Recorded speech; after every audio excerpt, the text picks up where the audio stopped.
the next item is the mayor's report. And just pulling this up. There will be an executive session this evening to discuss pending and potential litigation per RCW 42.30.110(1)(I). The item is expected to last approximately 30 minutes and no action is anticipated in open session. I'm very pleased to announce that the city was recently awarded a $2.2 million federal transportation grant by the Puget Sound Regional Council.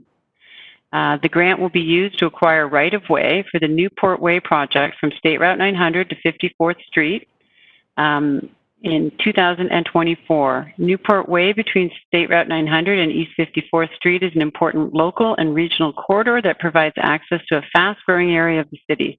This project will improve safety for all users of the corridor and provide facilities for pedestrian and bicyclists. And for those that are watching from home, this is the section of corridor that has the newly acquired Bergsma property on it. Shoreline Master Plan and Flood Hazard Code update. On the consent agenda for the City Council consideration this evening are the Shoreline Master Plan and the Flood Hazard Code updates. Both of these updates are required by state law. The updates we are asking City Council to approve tonight meet and in a few cases exceed the state requirements. Throughout the update process, we have heard from members of our community on the importance of doing more than just meeting the state requirements to protect our natural environment and supporting salmon populations. I appreciate the comments from the Planning Policy Commission's July 9th review of the Flood Hazard Code Amendment and agree that the City Council should consider dedicating resources for future revisions of the code, which include feedback and input from the public. The updates on the docket tonight better enable us to protect our natural environment, but to do more, we need time for additional public outreach, and we would like our new Environmental and Sustainability Board to assist us with these updates. Adopting the plan updates we have tonight does not preclude us from doing more in the future when the Environmental Board is fully formed and as staff and other necessary resources become available.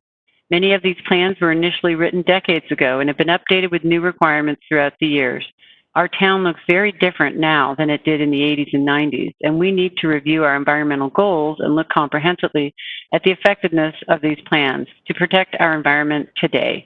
The administration is in support of adopting these updates now so that the city will not be out of compliance with state and federal requirements. And in particular, we want to ensure that the update of the Flood Hazard Code is completed by mid-August to prevent a situation where Issaquah residents and businesses would have difficulty acquiring flood insurance. For these reasons, the City Administration is recommending adopting the Shoreline Master Plan and Flood Hazard Code updates this evening. Another item on tonight's consent agenda is Agenda Bill 7781, Teamsters 763 Collective Bargaining Agreement. I'd like to give a brief summary on bargaining work for the year. The City now has 6 bargaining groups: AFSCME, which is our general employees, our Teamsters 763, which are public works operations, IPSSA, the Police Dispatch Records and Corrections, IPOA, Police Officers and Corporals, and new in 2020, Teamsters 117 representing the police sergeants and Teamsters 117 representing police commanders. These groups represent over 61% of our staff. Our human resources team has been negotiating for successor bargaining agreements since late last fall, as 3 of the 6 units had contracts expiring on December 31st, 2019. Those were AFSCME and Teamsters and IPOA. Last time we bargained for successor agreements, it took an average of 18 months after expiration to get an approved contract. This time, we have 3 contracts before Council within 8 months of expiration, including our first all-virtual contract negotiation with AFSCME, and the contract that is on the consent calendar for approval this evening.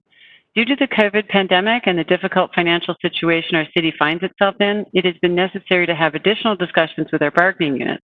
We've finished bargaining for furloughs and concessions with 4 of the 6 units in that time frame as well to reduce budgetary issues and save additional positions from layoffs. The unions have been very creative with a mix of furloughs, benefits, concessions, layoffs in some cases, and wage freezes to meet the city's financial needs, and we will continue to bargain with the additional 2 groups. The Human Resources team has already begun bargaining with IPSSA for a 2021 plus successor agreement and expect to begin contract negotiations with our own police sergeants and commanders unions this fall.